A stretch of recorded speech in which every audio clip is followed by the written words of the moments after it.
Hey guys, before we get started in our fishing trip today, let's talk a little bit about the equipment. My spinnerbait rod, it's a 7-foot medium heavy action type of rod. It's built just for spinnerbait fishing. To give you an example, it's got quite a bit of parabolics in the blank.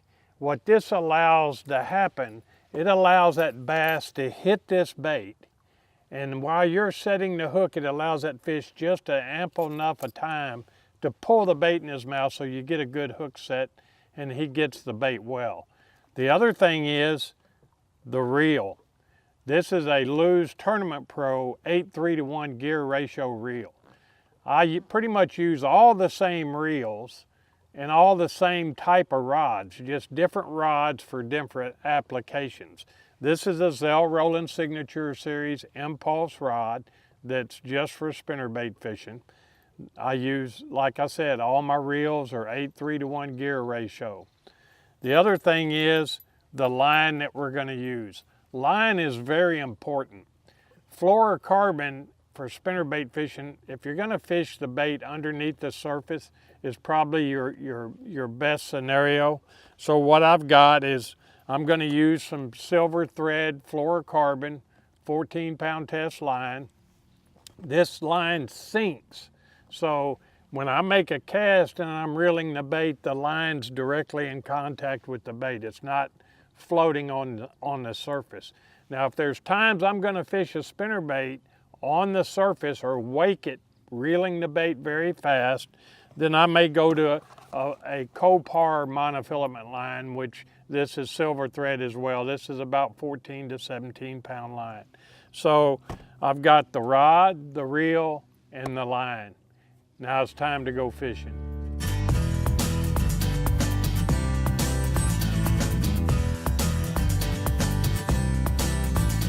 This time of the year when the water cools off, the fish start to get shallow and they get around a lot of the bait fish, and you know, bass are predators, so they really like to get around anything that offers them cover, whether it's a stump or a piece of grass or some type of vegetation or even a lay down tree. And you know, where we're at today, up on Lake Conroe, we're quite a ways up the river, and there's a lot of laydowns and stumps and a little bit of vegetation up here. So, you know, what we're doing is we're fishing in about 3 to 5 foot of water, and we're trying to put our bait around the cover where one of those fish will be laying, and he'll run out and hopefully they'll jump on it.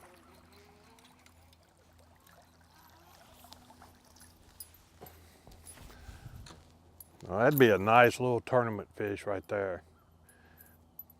You know, I love catching them on a spinnerbait almost as much as I do a topwater bait. Let's go back.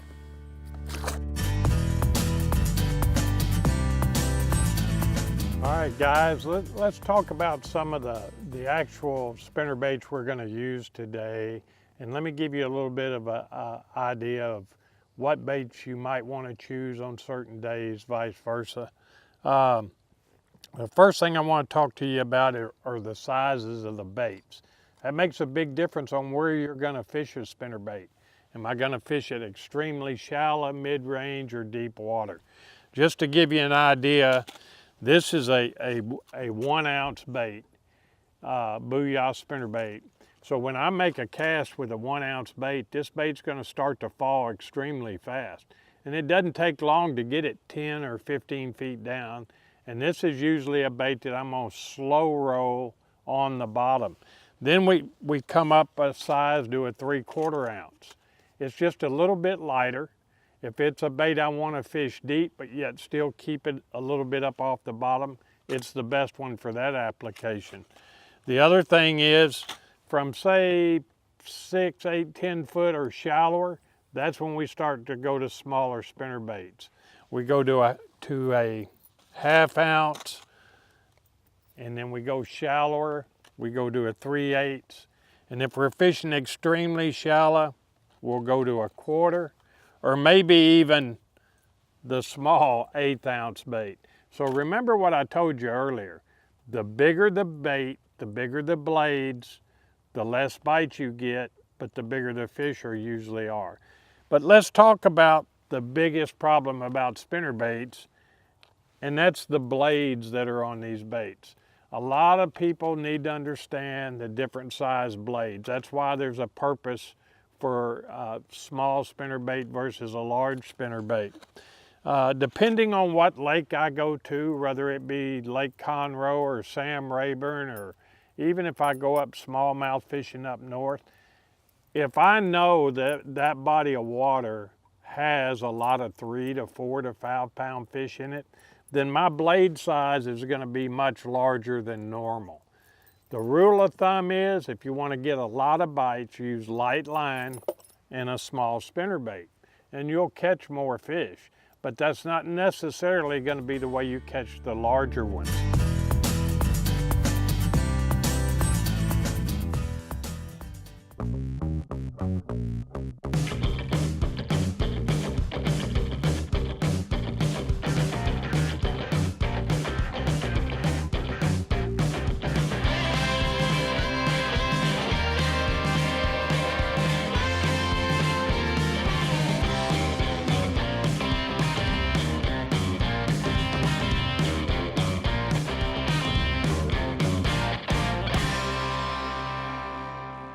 So to give you an idea about blade size, let's take a Colorado blade for example. This is a number 1. This is a number 2, a number 3, a number 4. This is a number 5. Now we're going to start getting pretty big. There's a 6 and a 7. So it depends on if you want a bait that's got a lot of vibrations to it. In other words, you know how you throw a crankbait out and you retrieve that crankbait and you feel that crankbait thumping that rod? If you want that type of thumping action, which there's not but 4 reasons a bass even hits a bait. And those reasons are sight, sound, smell, and vibration. And what is this going to be? This is going to be vibration, because we're going to fish it underwater. And if we're fishing it in a lake that is stained this week, then they're going to feel the vibration. They're not going to see the bait. They're not going to smell it, but they're going to feel the vibrations from the blades. So we got your Colorado blades. They're going to come in either silver or gold. And then you got a willow leaf. There's a 6, a 5, a 5, a 4, a 3, a 2, and a 1. The reason this is your favorite spinnerbait, I already know that. If I looked in your tackle box, this is more than likely what I'm going to see. The reason this catches a lot of fish is if I actually held this blade up like this, and I drew a forked tail on the end of it, it would look like a small bait fish, like a shad. And this is probably the most productive spinnerbait blade out of all of the ones we have. So we got our willow leaf blades. Now, we want the blade that's in between. This is the blade that only a bass is going to tell you, yes, he wants to bite, or no, he doesn't want to bite. And that's why you have Colorado spinnerbaits. That's why you have willow leaf spinnerbaits. And this is the world famous Indiana. Now let me explain the difference in the blades. A Colorado blade gives you the most flash. In other words, as I'm reeling it through the water and it's rotating on the back of the spinnerbait, it gives you the most flash. The reason for that is it turns at about 45 degrees on the swivel. So it turns very wide, giving you a lot of flash. The in-between blade, the Indiana blade, only turns at about 25 to 30%. So now this is the blade that's in between the Colorado blade and the willow leaf blade. Here's the difference in the three blades. You got the Colorado, the Indiana, and the Willow Leaf. Out of all three of these, the one that creates the most flash is the Willow Leaf because of how long it is. And it turns very tight to the swivel. So it creates way more flash than the Indiana blade does, and a lot more than the Colorado blade does.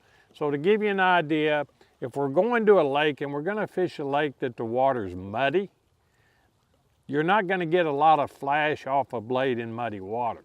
So what we want is a spinnerbait that's going to give us a lot of vibration. The best blade for that situation is going to be a Colorado blade. Then you go to a lake that's a little stained, not very muddy, but it has a lot of stain to it. Then we're going to go to the Indiana blade because it's going to give us that thump, a little more vibration than the Willow Leaf. Clear water, the Willow Leaf's the #1 bait.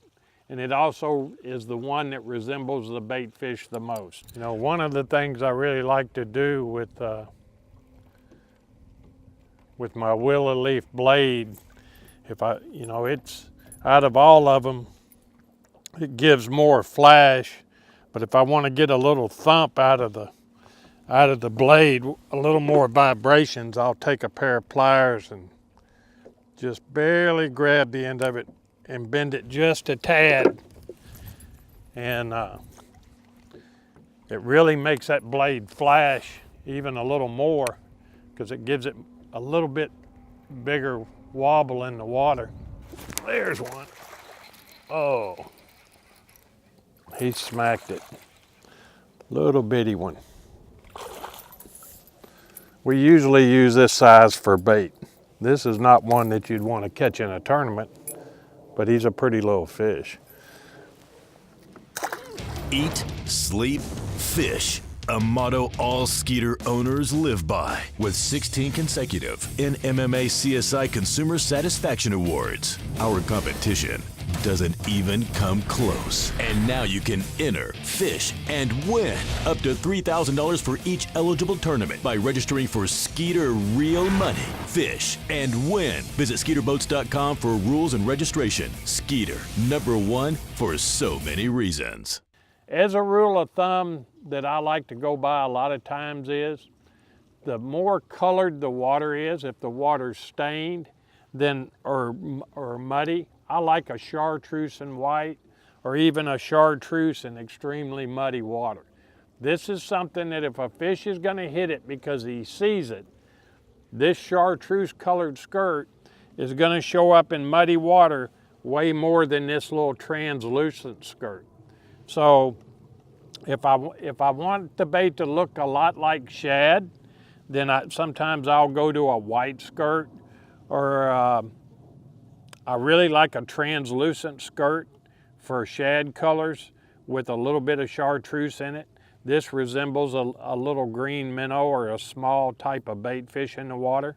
So skirt selection is very important. They make two different types of skirt. This is what we call a silicone skirt. It's made out of a silicone rubber. This is probably the most predominant spinnerbait skirt in the world today. The other one is, this is the one that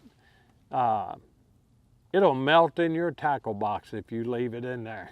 And it's got a lot of action, but you're going to get about a half a day to a day's fishing out of this particular type of skirt, and then you're going to have to tear it off and have some more. But just to give you an idea of how I do my skirts, here's a box of skirts. I've got all my muddy water skirts up top.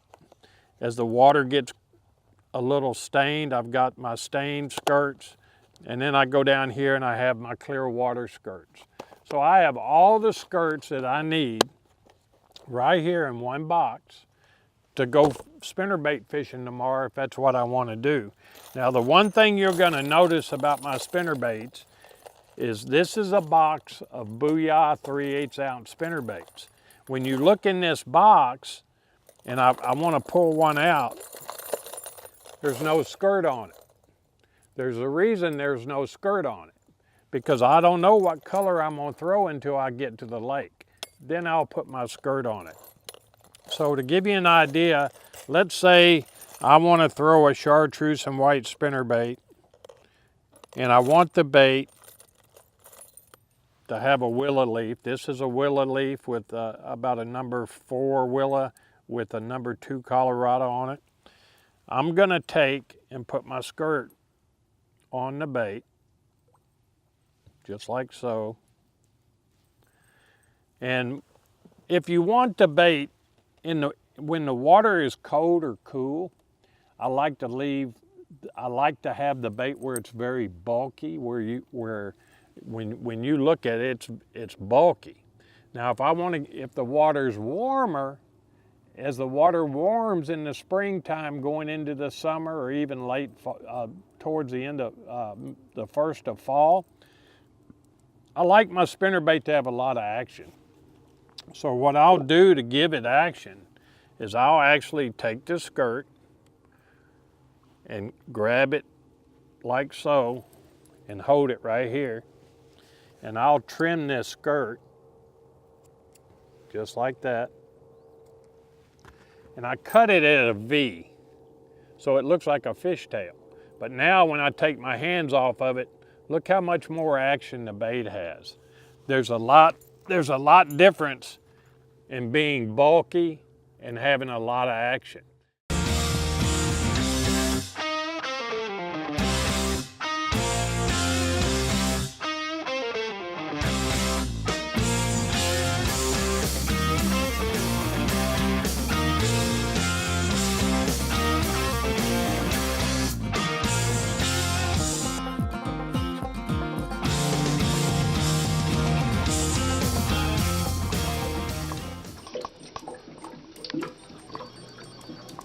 I won't tie a bait on until I get to the lake.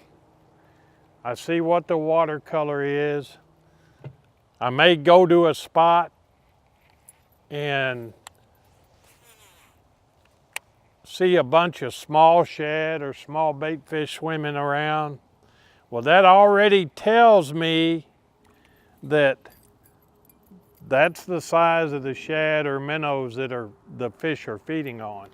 So I will make sure that I tie on a smaller blade. Hey guys, thank you so much for watching the episode this week. Stay tuned for the next episode that's coming up next week. And make sure you check them out. They'll be on YouTube, Facebook, and Instagram. And look forward to seeing you guys on the lake.